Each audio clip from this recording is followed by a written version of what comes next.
Good afternoon, everybody. This is David Liddle, the Chief Executive of the TCM Group, and I'd like to say a very, very warm welcome to today's webinar, focusing on a topic that I know many of you in your role as HR professionals, leaders, union officials and others are deeply concerned about and really looking for ways of tackling this very thorny topic of bullying in the workplace.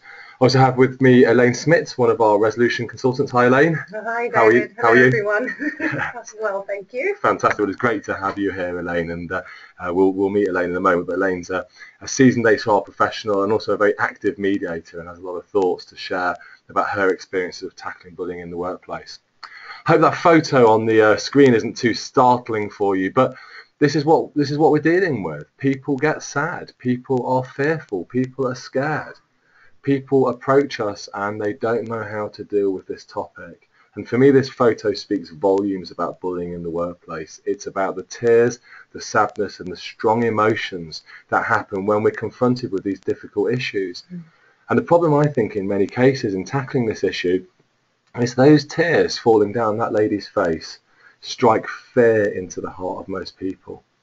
And Elaine, we don't talk about feelings. We address the symptoms of issues, we create policies and procedures, but we don't have a conversation about how it really feels to have conflict, disputes, tension, bullying in the workplace, or create an environment where people can talk to each other about their feelings. And for me, as a mediator of some 20 odd years, that for me is the biggest failing. And I hope that in today's webinar, we'll be able to present to you alternative ways of tackling this approach, a common sense approach, when I think common sense often takes a flying leap out of the window when we're dealing with these issues.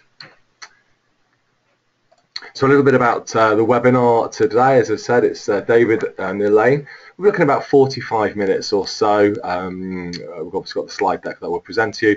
The webinar is being recorded, and as with all of the other webinars that we run at the TCM Group, they go onto our YouTube channel, onto our website, so you can access them there. The transcript is also typed up, and that will be used for blogging and writing articles. So there's lots of different ways of accessing this information, having attended today's webinar. There'll be a couple of polls throughout the session, and there's plenty of opportunity to ask questions. So on the dashboard in front of you, you may be familiar with the Citrix system. If not, let me just explain it to you.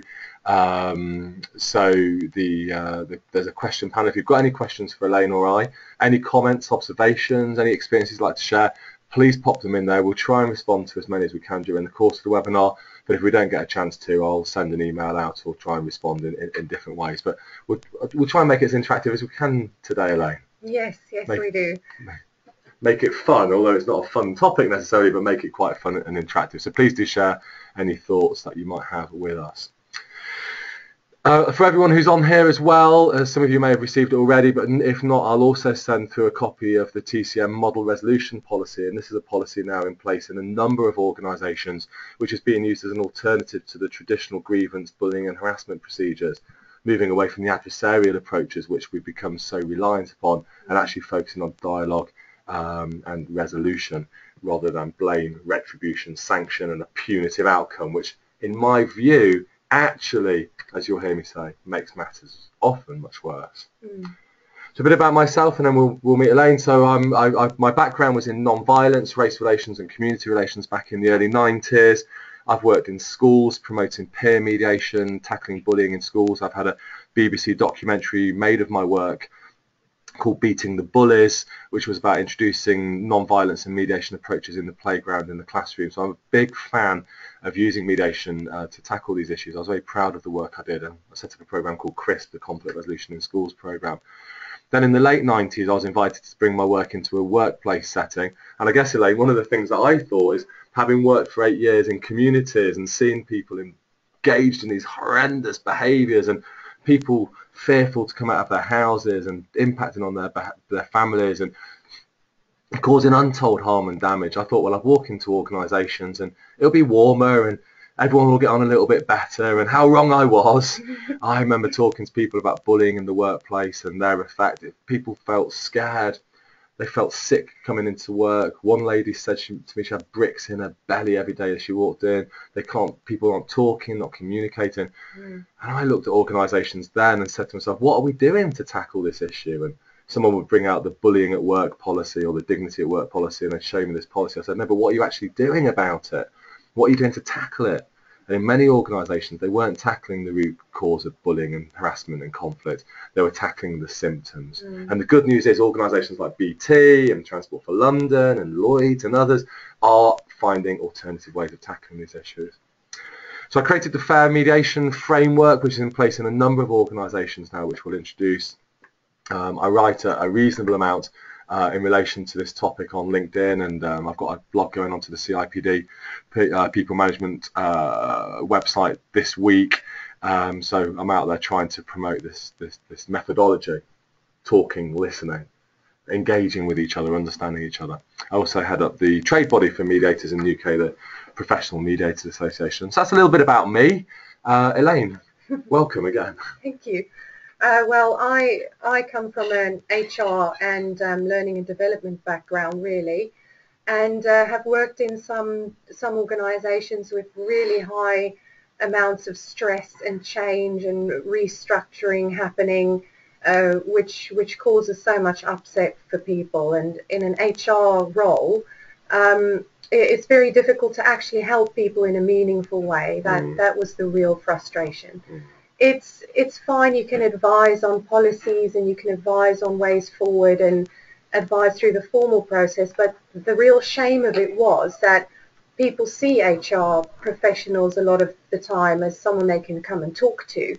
We can always go to HR, but actually there's not much that we could do to help them in a meaningful way. So you don't have a magic wand, do I? No. I thought that you did. No. But what people sort of didn't realise is that they do go into HR and they want to take this opponent of theirs on, and it's going to be possibly a win situation for them, but actually they walk away feeling that they've lost. And a lot of HR structures, especially when you're dealing with large volumes of staff, just can't cope with the amount of complaints and things that come in, and sometimes there's failings there, and that's usually when we get called in as mediators now. I've been mediating for a little while now and work at TCM full time, and it's just so much better to actually leave people leaving the situation feeling that both of them, or if it's a group, have gotten more or less what they needed, and they can actually go back to work and find a solution to their problem and work on it actively, and that's much more meaningful to me. Absolutely. And what's absolutely key in what I think you've just said there, Elaine, is that it's about what people need. And my experience of tackling bullying and harassment in the workplace is it's perception based, and the perception becomes reality because people perceive that the impact of the other person's behaviour on them has been damaging and hurtful. They therefore automatically perceive a negative intention on the part of the other person. We don't have a dialogue with the other person because the facility doesn't exist to test that perception. So that perception becomes hard-coded, and we start to look for evidence, corroboration, mitigation, facts to support our perception. And it's that point in time where we should actually be sitting down in the room, testing our perception, communicating the impact of the other person's behaviour, listening to the intention, and then through that developing a level of empathy and understanding, realisation that changes behaviours. And the real way, the most effective way, the most powerful way of transforming people's behaviour and tackling bullying in the work is for them to sit down in a room with the other person and hear for themselves the impact of what they're saying. And the problem, as I'll set out, is in many organisations we actually put more steps in place to prevent our protagonists getting in a room together than we do to actually promote them to get to the point that you've just described, where they can identify their needs. And the needs are very different often to their perceptions. So really it's a fantastically interesting topic, and I think what we'll be sharing with you today are some very, well, some people call them progressive approaches. I don't call them progressive. Some people call them a bit pink and fluffy, a bit soft and cuddly. They're hard approaches, they're real approaches, but it's about talking, listening and understanding. That's at the heart of the best way of tackling bullying in the workplace. Lloyd, you've asked a couple of questions as well. So Lloyd, thank you so much. So we'll come to these a little while's time. But Lloyd, you're asking about what happens if a complaint has been around bullying, but then it changes and we start to introduce issues of discrimination around gender and race. Brilliant, really excellent question. I'm sure many people have experienced that. And you've asked about what is the difference between managing staff and bullying and harassment. Therein lies one of the most challenging issues for us. You know, we all saw the Jeremy Clarkson news a few weeks ago in relation to management and power and control, and there might well be a line that was crossed from the BBC's point of view about what was not and is not acceptable in relation to people's behaviour. But a majority of bullying, harassment and conflict in the workplace is far more subtle than that, and I think that's a point that we absolutely will address, Lloyd. What's the difference between management and bullying, and how can we separate those two factors? So what we'll discuss today, we'll look at some of the bullying behaviours. I'm not a fan of the word bullying, Elaine. It's interesting running a webinar on a topic called bullying, because for me bullying is a shorthand for an incredibly complex range of different issues. I've talked about perceptions, feelings, needs, hopes, goals, aspirations, loss, shattered dreams, desires, the whole array of different things that makes us human beings. When they're not being met, we can give rise to these incredibly powerful emotions that we then try and find a word to describe them, called bullying. And so whilst the topic today is around bullying, I just want to lay my cards on the table and say I'm not a massive fan of that word bullying. I think bullying suggests there's a bully and a bullied, a victim and offender, a perpetrator and a wrongdoer. It automatically creates a polarity and a polarisation between our parties, and that word itself can become so pejorative and damaging in the relationship. But nonetheless, it's a starting point, so we'll use that terminology for a while anyway. How to take action on this particular topic, how to help your people recover from conflict in the workplace, bullying at work, how to prevent it, what can you be doing differently as an employer right now to tackle this topic. Is a Dignity at Work programme or bullying and harassment programme sufficient? And I think we will offer some alternatives today. And we're going to be focusing as well on mediation. For me, it's the most powerful approach. I'll be sharing with you a very short case study from Royal Mail. I'm doing a webinar on the 22nd of May with Royal Mail and the CIPD on the back of the CIPD conflict management report and the Royal Mail's mediation scheme. But I can share a statistic with you that 100% of bullying and harassment cases that have gone to mediation in Royal Mail have been resolved successfully. And I'll be sharing with you the quantifiable cost benefit to Royal Mail shortly in this webinar. Well, also the interesting thing about this word bullying that I've learned since I've actually started mediating is that we usually go into a case of bullying and harassment of some sort, and we're asked to come and help these people work together again. And the conversation with these parties actually starts out as bullying and harassment, but ends up completely differently. Because when they actually sit in a room together and they have that discussion, they soon realize that they've attached a whole bunch of meanings in their minds to a situation or to a reaction from the other person. Something like one case where something like a one-worded email had caused two people not to speak to each other for near about 9 months. And this is the thing. If people can actually sit next to each other and have that conversation and understand each other, then they can see that actually what you're doing is not an attack on me. This is just how you do it, and not take it the wrong way. And also help each other to communicate with each other effectively. Absolutely. I remember doing a case, Elaine, between a nurse and a more senior nurse, and it was the case that involved the senior nurse saying, not reprimanding the other nurse, but giving them some feedback in front of one of the patient's families. And in doing so, broke a pencil. The senior nurse had a pencil in her hand and it broke. The person saw that as an act of aggression. She went off sick, and I was asked to come in and mediate 12 months after that incident had occurred. For 12 months, nothing had been done to address that issue, where the perception was that the pencil had broken, which was a sign of aggression, and it was codified as a bullying allegation, and the individual went off work for 12 months. And for me, that's no way to tackling these issues. It doesn't address the root cause. Why did the pencil break? What was the impact of it? Let's sit down and try and work it through. Yeah. You've asked an interesting question, Anna, here about how would sorry, let me just get the question there. There was a question. Oh, sorry, Lloyd, it was yourself. How should HR position themselves between supporting managers and responding to employee complaints by the employee? It's a critical role for HR to play, as I'll say here. It's about tackling bullying using the Holy Trinity. I don't want to get too religious on you. What I'm talking about here is the HR professional, the union professional, and the manager. Those three players are absolutely key. And as I suggest at the moment, when it comes to tackling bullying at work, they pull in three separate directions. There needs to be convergence between those three different functions. There's dissonance at the moment between those three functions. Whilst they have an important part to play, while they're pulling in different directions, it makes it very difficult to tackle. It's not an HR responsibility, but HR can and should be driving the kind of cultural norms and behaviours you want. Anna, you've asked another question as well. How would you look at to get two people in a room when they don't want to be in the same room and they're away from work due to stress and anxiety caused by the behaviour? Well, we're always stressed out and anxious about the impact of the other person's behaviour. You can't trust them, they don't listen, they're a bully, they're intimidating, I feel vulnerable, you can never communicate with this person. Those are automatic default positions that we adopt in conflict. They protect us from a potential threat, fight or flight, freeze or fall. So we have the 4Fs approaches. So this language is natural. We're all going to feel this in some way when we get into conflict.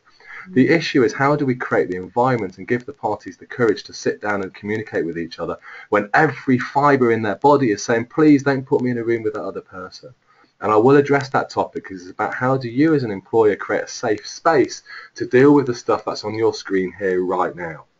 These are the issues in relation to bullying that are very real. And what I haven't done is I haven't just listed all of the aspects of bullying in terms of the perpetrator. Bullying is a two-way street. It's a felt experience and it's also a perception.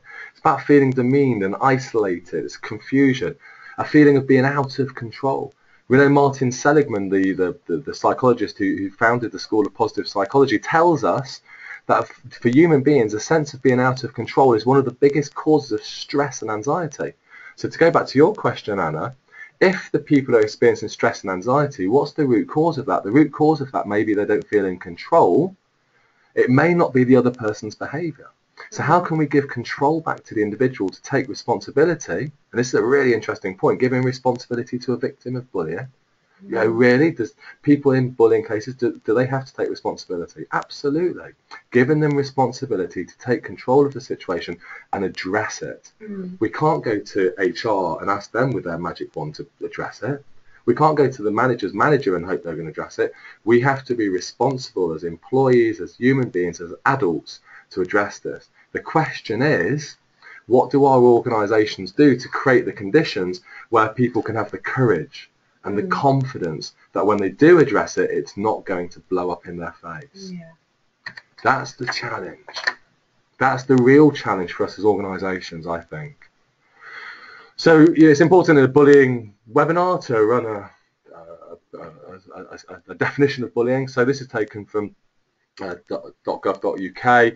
Bullying and harassment is behaviour that makes someone feel intimidated and offended. Harassment is unlawful under the Equality Act. Such a broad and generic heading. When I went on, I was trying to find definitions of bullying ready for the webinar. They were so broad and generic. Anything could almost fit under this. It's almost like you could fit any behaviour or any situation into this situation, into terms of bullying. And that's maybe why we've got this culture whereby we almost describe anything that goes wrong as bullying. Well, it means the very word. That's because, in my opinion, and from the mediations that I've seen, a lot of the time it is the perception. Absolutely. It's not the intention of the other person to bully, but it is the way their behaviour is perceived. And that may be wrong, yes, but that person needs to be told by someone who has experienced it what it actually looks like. Absolutely. When you behave in such a way.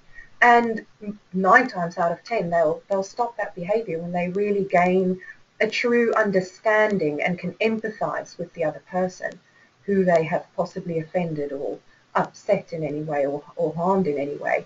Absolutely. That gives them the ability to actually change their behaviour. And what's really interesting, what you said, Elaine, is people don't believe that can be the case. I've seen grown men and grown women cry when they're presented with the impact of calling someone else a waste of space, by not communicating effectively with people.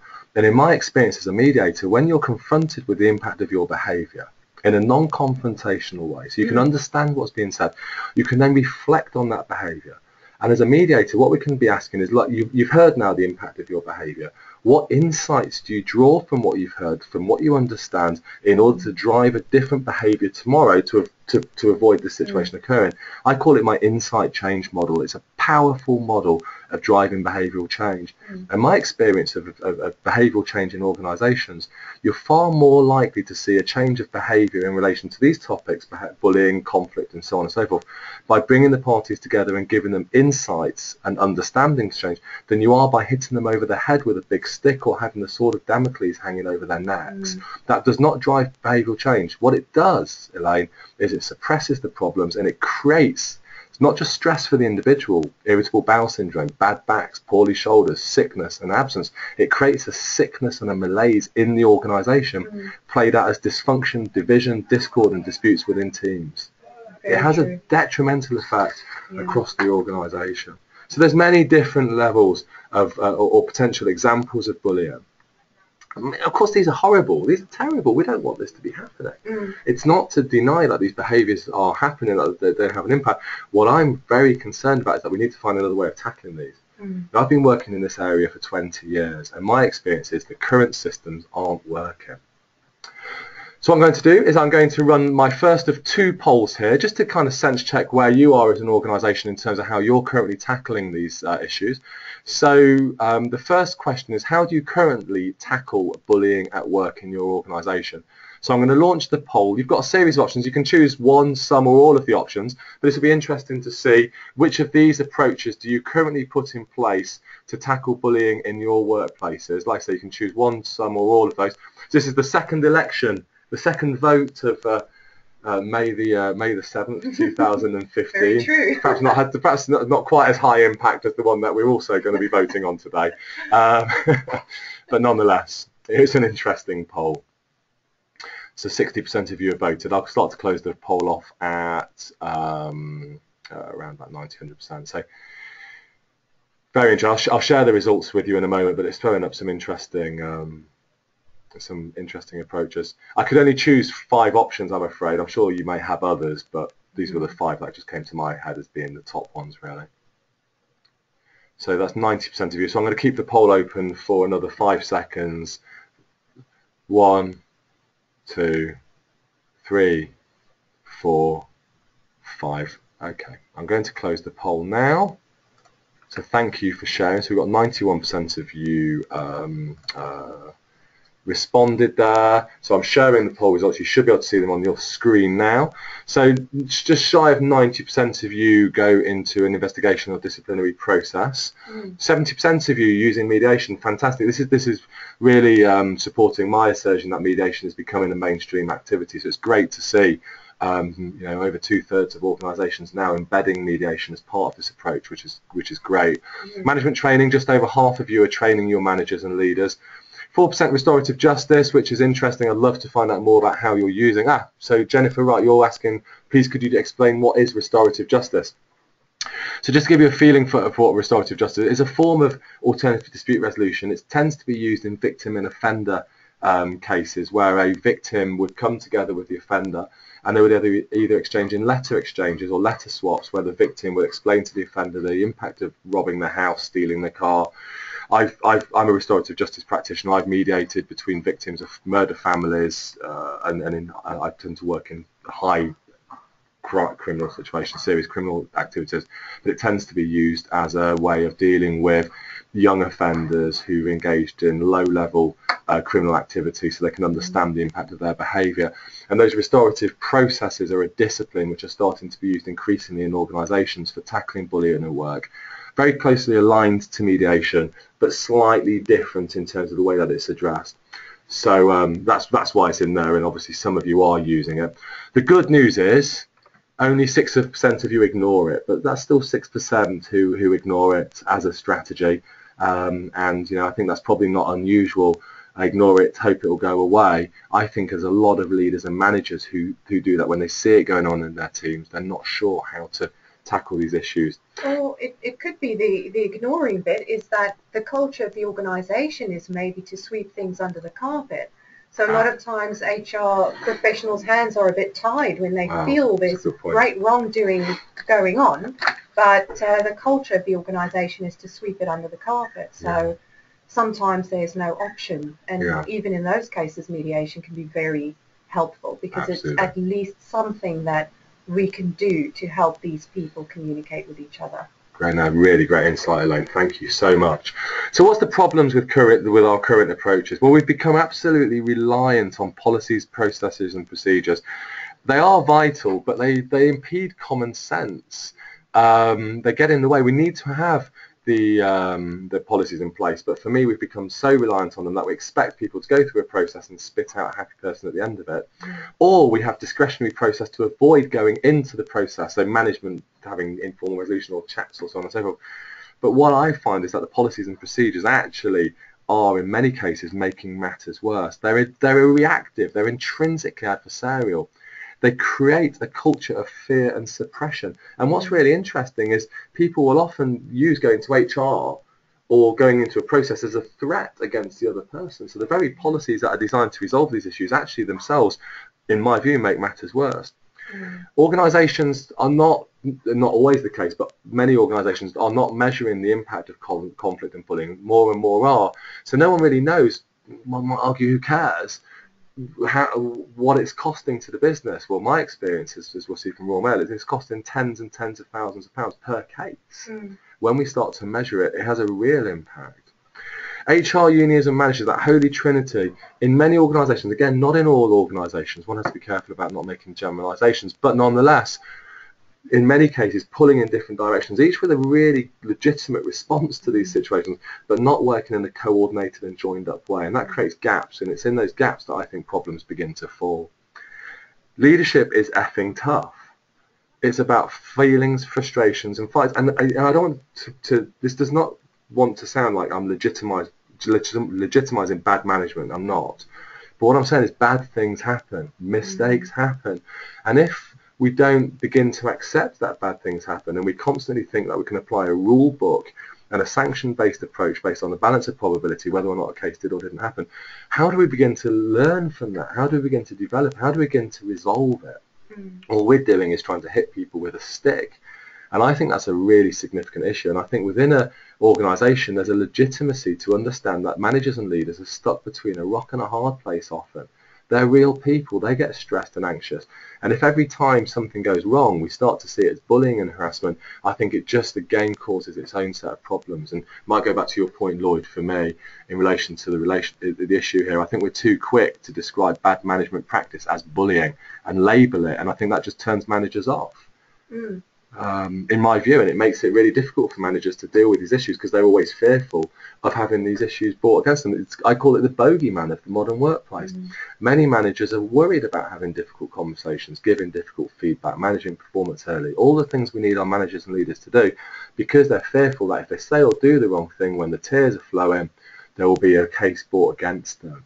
And no one wants that. Everyone's experienced a friend or a friend who was ripped to shreds at a disciplinary process or in an employment tribunal. And I think this undermines your managers and leaders. So we often then leave it too late, not addressing it, and we then throw money at the problem through settlement agreements, employment tribunals, replacing staff, rehiring employees, covering absence. It's often too little, too late. It might address the symptom, but it doesn't address the cause. And I also think there's an anatomy of a conflict that's not widely understood. We see bullying and conflict, of course, are the same thing.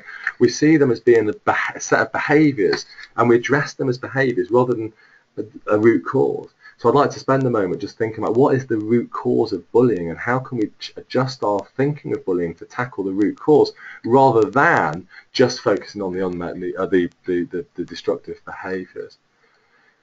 Well, we know in the left-hand circle on your screen there are the destructive behaviours, and we could list those and endlessly, sending people to Coventry, not sharing information, not saying good morning, so on and so forth. And organisations are really good at addressing those, and based on the balance of probability, doing a reasonable investigation to make a reasonable determination that will stand up and pass the Birchall test in an employment tribunal. And everyone in HR will know that's primarily what we're trying to do here.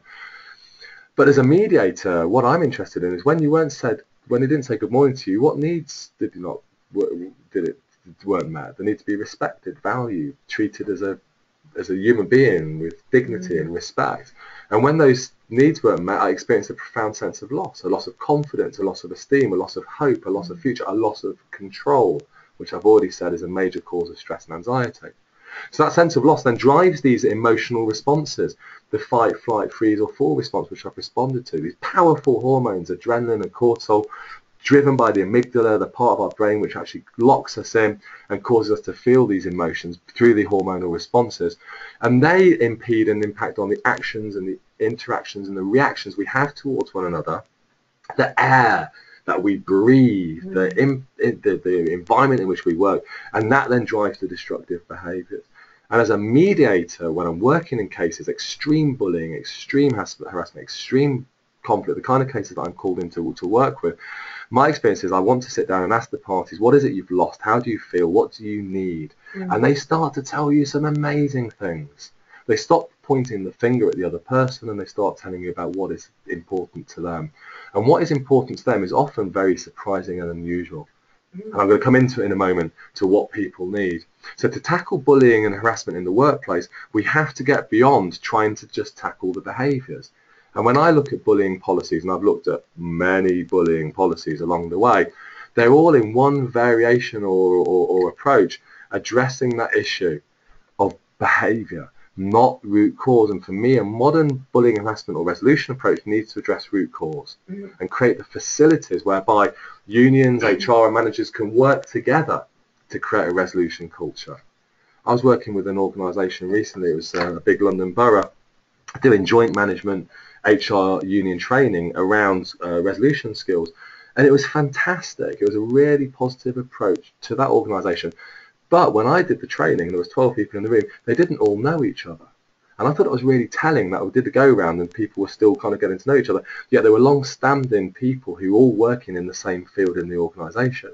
So actually what the resolution approach did in that organisation, Elaine, is it actually brought together this holy trinity to work together for a common and shared solution. I thought it was very powerful.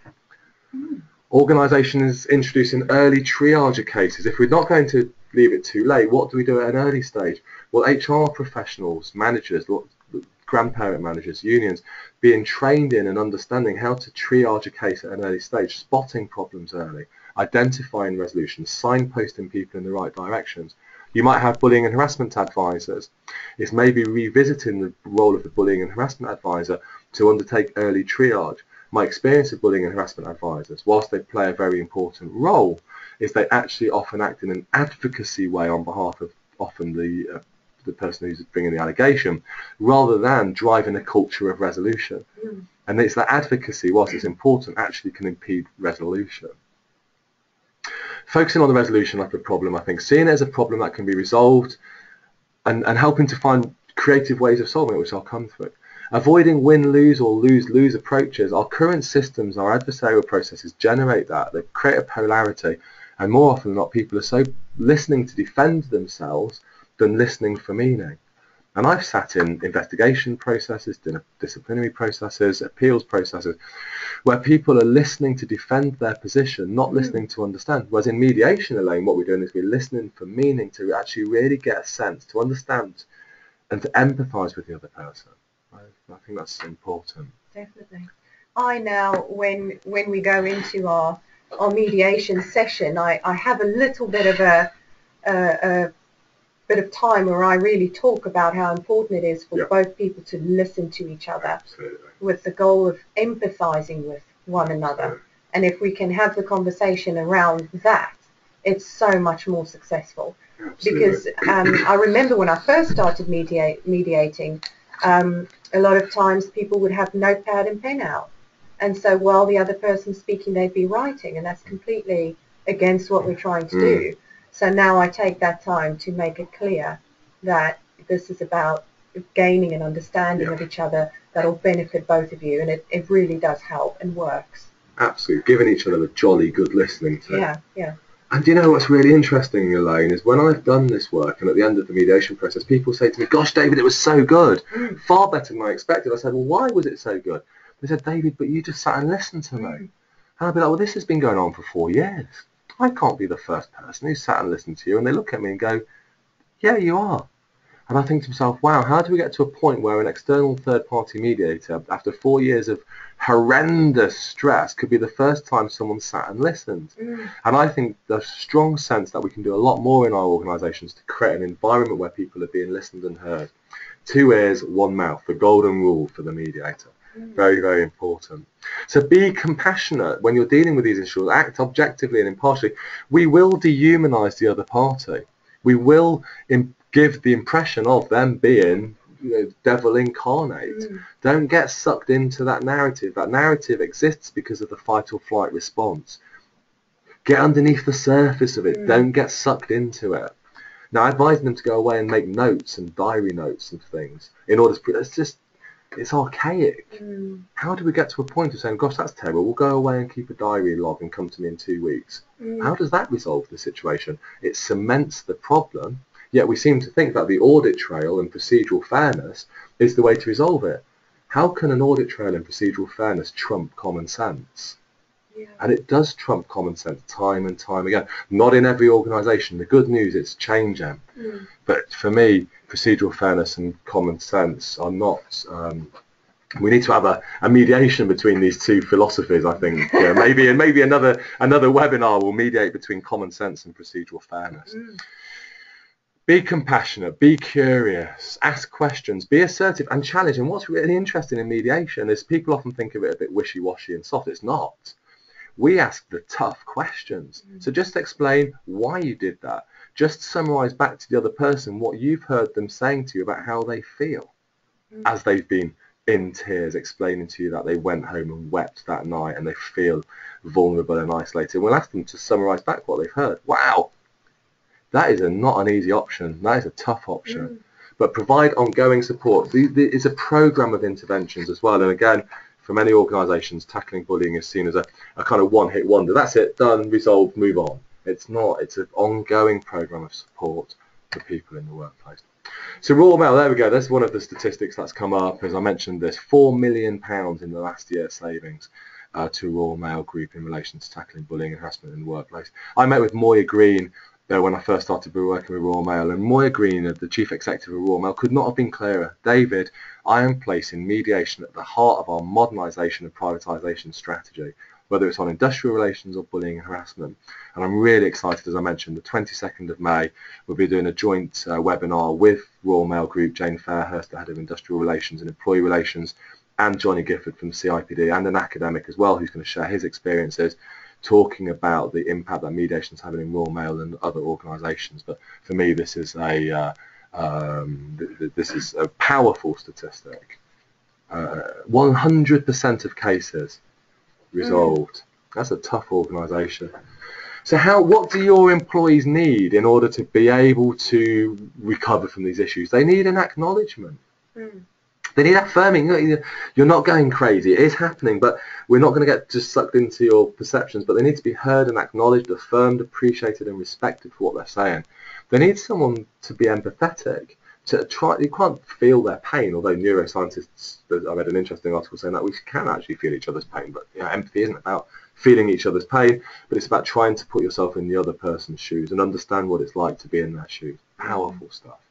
And if you're interested, I wrote an article on LinkedIn a few weeks ago, my manifesto for reducing the empathy deficit. I was arguing that the empathy deficit in organisations impedes creativity, and the failing to have a creative environment impedes innovation, and it's that lack of innovation that actually could impede economic growth in our economy. I was arguing in my manifesto that actually addressing the empathy deficit is as important as austerity measures in any future government. So if you are interested in reading my thoughts on empathy and its importance, it's on LinkedIn. It's called My Manifesto for Reducing the Empathy Deficit. Promoting understanding, allowing people to be heard, building a level of respect so people feel respected, that they feel affirmed and valued, nurtured, looked after, but ultimately that the behaviours stop. This isn't a negotiation on whether or not behaviours are going to stop or not. People need the behaviours to stop. My argument isn't about that the behaviours are legitimate. My argument is that there's a better and more effective way of stopping those behaviours. But ultimately, if people are feeling vulnerable, isolated, scared, worried, all of the things we've been talking about today, it needs to end. I'm suggesting there's a better, more effective way of ending it. So here's my alternative, and this is what I'll be sharing with you after the webinar. So putting in place a resolution policy, some organisations now have shredded their grievance and bullying and harassment procedures, and good luck to them.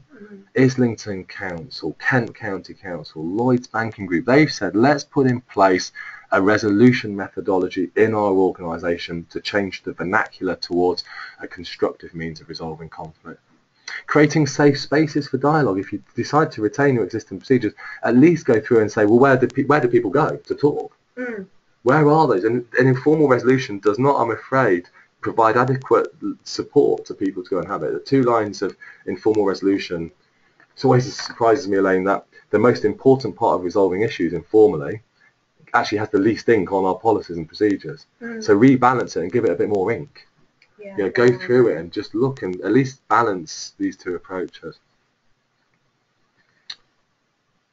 So there's a few more questions coming through, so we'll come to those questions in a moment.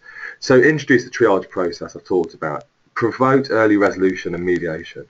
Ensure that your approach resonates with your values. This is really important. It's ensuring that your values are enshrined in your approach to tackling bullying and harassment. So if your values are around customer service, excellence, respect at work, dignity at work, ensure that those are playing out into the policies and procedures, creating a consistency between those rather than dissonance. There's often dissonance in organisations whereby the values, the behaviours, the policies and the procedures actually aren't connecting with each other. Celebrate your successes, but learn from your failures. It's not going to be resolved overnight. Things go wrong, but what can we learn from those? And here's just some of the language that people often use when we talk about these formal processes.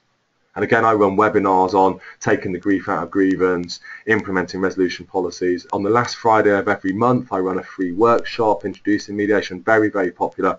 If you're interested in that, then please let me know. So I won't say too much on this because I say a lot on other sessions, but I'm very interested in talking with organisations about this. But this opens up then a variety of resolution approaches too. So rather than just investigate and discipline, which we saw was still the preferred option, you've got neutral evaluations, resolution assessments, so early stage assessments and triaging, facilitated conversations led by HR unions and senior managers. We see an increasingly resolution conferences, case conferences, where occupational health, HR managers come together in a room and agree a strategy for dealing with these issues. Mediation, team building, coaching. Resolution meetings with your employees. What do they need to resolve this? Okay, investigations obviously in some cases, but then a formal resolution meeting to address the issues.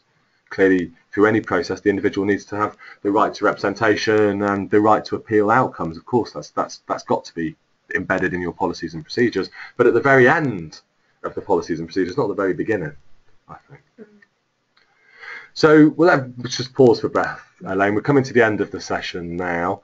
So we've had a number of questions then. How do you get unions on board when they are encouraging staff to raise complaints and don't seem willing to work together to resolve this? Claire, that's a great answer, a great question rather.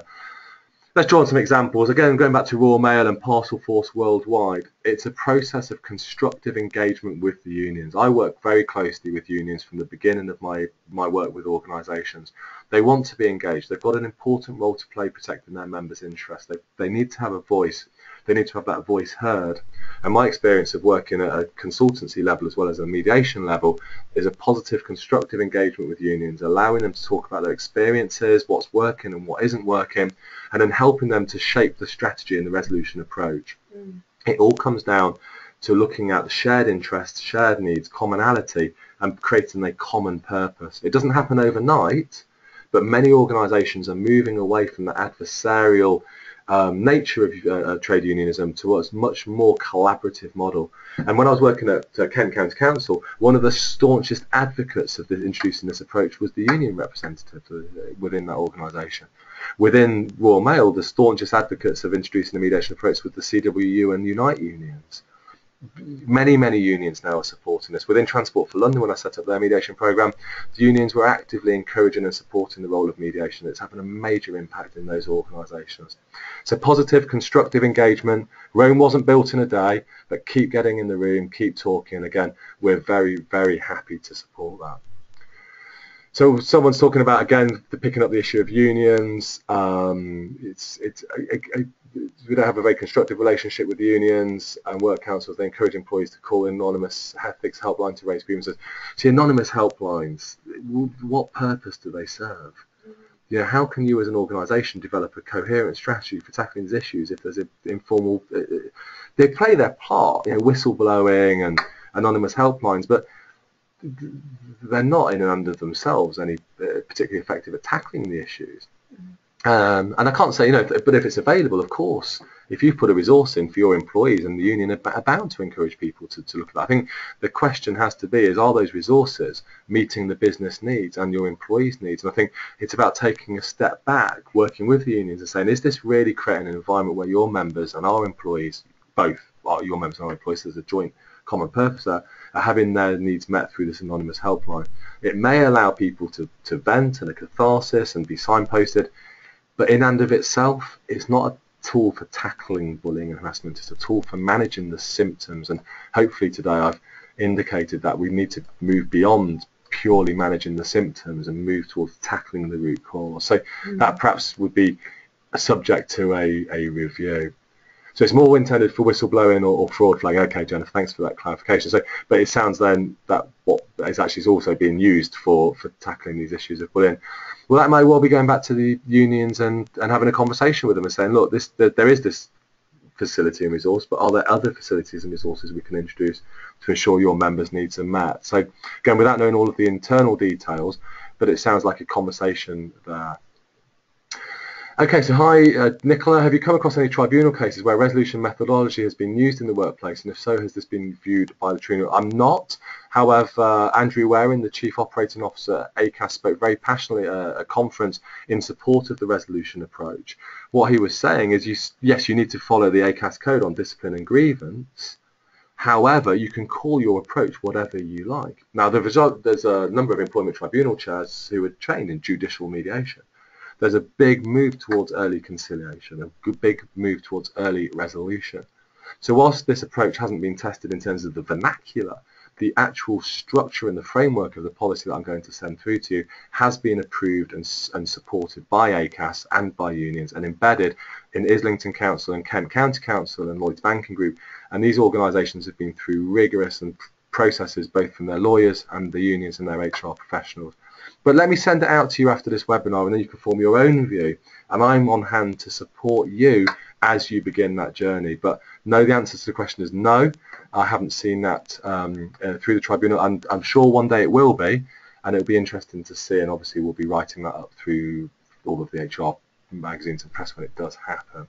What does FAIR stand for, Jill? Great question. FAIR: facilitate, appreciate, innovate, resolve. To make a difficult conversation easier, to build a level of empathy, working on appreciative inquiry to focus on the positives, not just the negatives. Innovate, to be creative in finding shared solutions to shared problems, and resolve, to find a resolution, but it's also about commitment, resolve, resolute. Parties find their own solutions to their own shared problems, they're more likely to sustain and endure. You could probably swap the R for resilience, Elaine. It's about building resilience in the relationship. So our training is very much around that. Loads of questions. Wow, this is fantastic. Thank you. It's obviously capturing people's imaginations, and there's lots for you to be asking. I'm not sure I'm going to be able to answer all of them because we're kind of running out of time. So is there anything particular that you would consider when handling an allegation of bullying against the senior manager or director? Thanks for that question, Carol. Absolutely. I think take a step back from it and ask, what can we do to resolve this at root cause? And the question is, let's look at the person who's making the allegations. What do you need?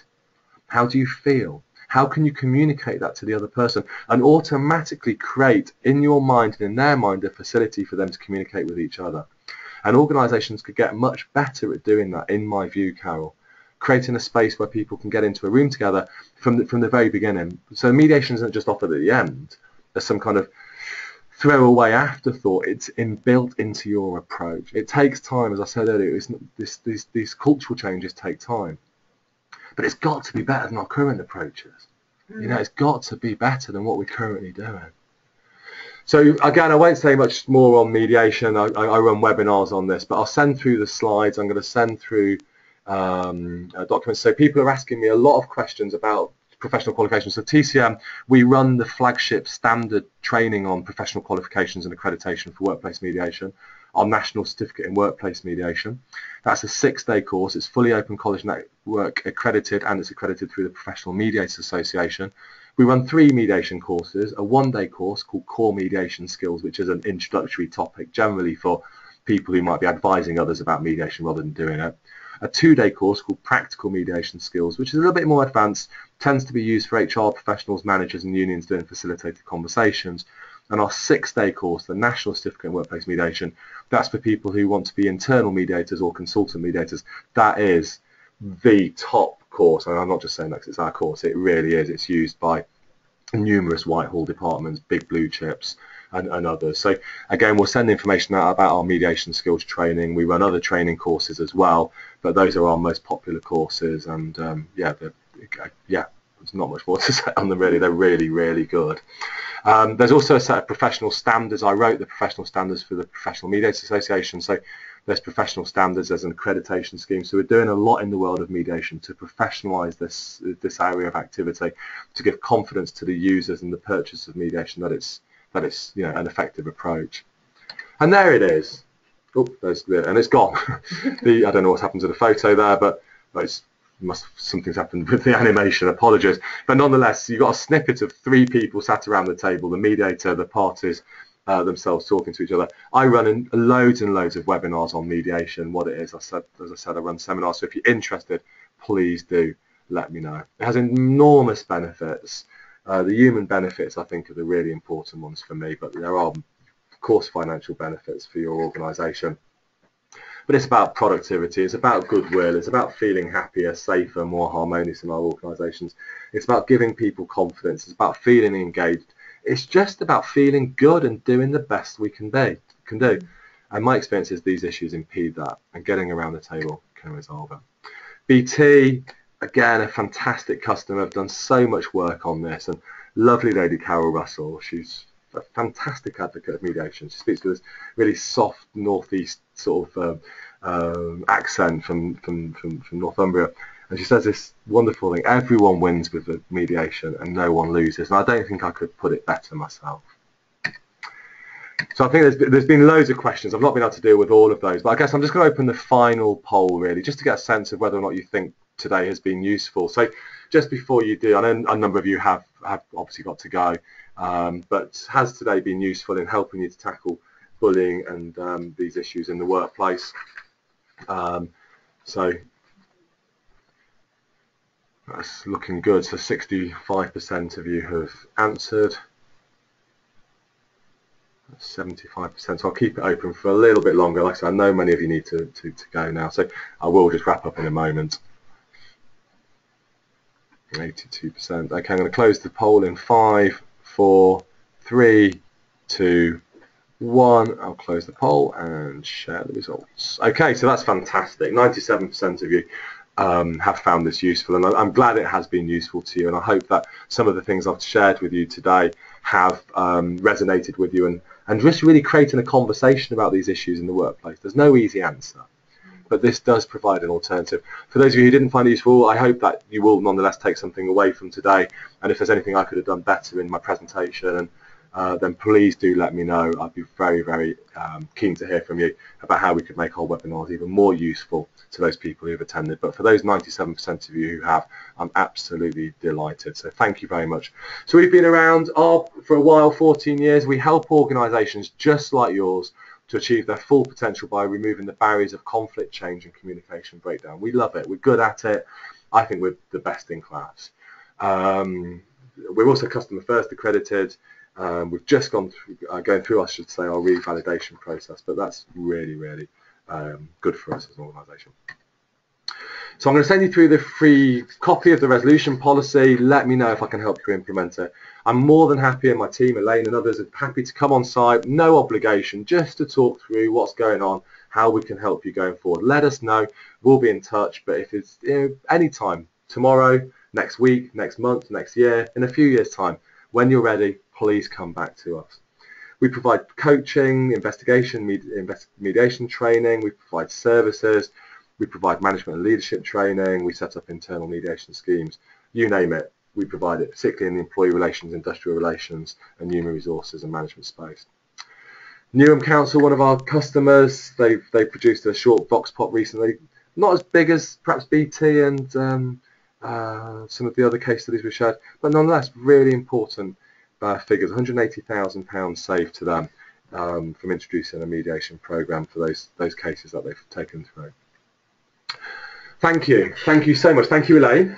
Thank you very much. Yeah, it's been great hearing your experiences. Thank you so much for participating. Jean, thank you. Excellent webinar. Thank you. You're very, very welcome. I really enjoyed it. I know it's a difficult topic. I hope that in the spirit of these things, I've given you some food for thought, maybe thrown down a few challenges, bit of controversy in there as well, shredding the grievance procedure. Who knows, one day. But for now, I'd just like to say it's been a real pleasure. Please do join me for future webinars. I run an awful lot of them. At the moment, if it moves, I run a webinar on it. So keep an eye on our website, stay in touch with me, follow me on LinkedIn, and we'll stay in touch. But for now, enjoy the rest of your week and have a lovely weekend. And thank you very, very much indeed. Thank you. Thank you. Bye. Bye. Bye-bye.